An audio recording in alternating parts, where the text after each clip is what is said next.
ED. ആക്രമണ കേസിലെ പ്രതികളുടെ പോലീസ് സ്റ്റേഷനിലെ ഓണാഘോഷത്തിൽ പോലീസിനെതിരെ ഇ.ഡി. അന്വേഷണത്തിൽ അതൃപ്തി അറിയിച്ച ED. Additional director Abhyuday A. Anand സംസ്ഥാന പോലീസ് മേധാവിക്ക് കത്തയക്കും.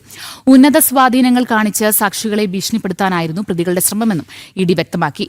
നിയമ നടപടികളിലെ നിയമോപദേശം തേടും. ഇതിനോടൊപ്പം മാസപ്പടി കേസിലെ അന്വേഷണവും കടുപ്പിച്ച ഇ.ഡി.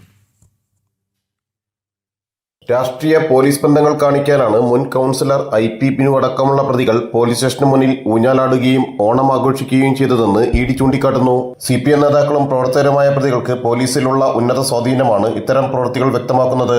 ഈ സംവിധാനത്തിൽ ആക്രമിക്കപ്പെട്ട ഇ.ഡി. ഉദ്യോഗസ്ഥർക്ക് നീതി ലഭിക്കും വിധമുള്ള നിഷ്പക്ഷവും സുതാര്യവുമായ അന്വേഷണം പ്രതീക്ഷിക്കാനാകില്ല. പോലീസിന്റെ പ്രവൃത്തികൾ വീക്ഷിക്കുമ്പോൾ കാര്യക്ഷമമായ അന്വേഷണം പ്രതീക്ഷിക്കുന്നില്ലെന്നും അന്വേഷണത്തിലെ അതൃപ്തി അറിയിച്ചുമാണ് സംസ്ഥാന പോലീസ് മേധാവി റവാഡ ചന്ദ്രശേഖറിന് ED. Additional director Abhyuday A. Anand കത്തയക്കുക. എന്നാൽ ജാമ്യം റദ്ദാക്കാൻ പ്രോസിക്യൂഷൻ നടപടികൾ തുടങ്ങിയതിനാൽ ഇ.ഡി. നേരിട്ട് നിയമനീക്കങ്ങളിലേക്ക് കടക്കില്ല. വിദഗ്ധ നിയമോപദേശത്തിന് ശേഷമായിരിക്കും മറ്റു നീക്കങ്ങൾ. ഇതിനൊപ്പം മാസപ്പടി കേസിലെ അന്വേഷണം ഇ.ഡി. കടുപ്പിച്ചിട്ടുണ്ട്. വീണ വിജയന് വീണ്ടും സമൻസ് അയക്കുന്നതിനൊപ്പം ഭർത്താവും മുൻ മന്ത്രിയുമായ മുഹമ്മദ് റിയാസിനെയും ചോദ്യം ചെയ്യും. ജനം, കൊച്ചി.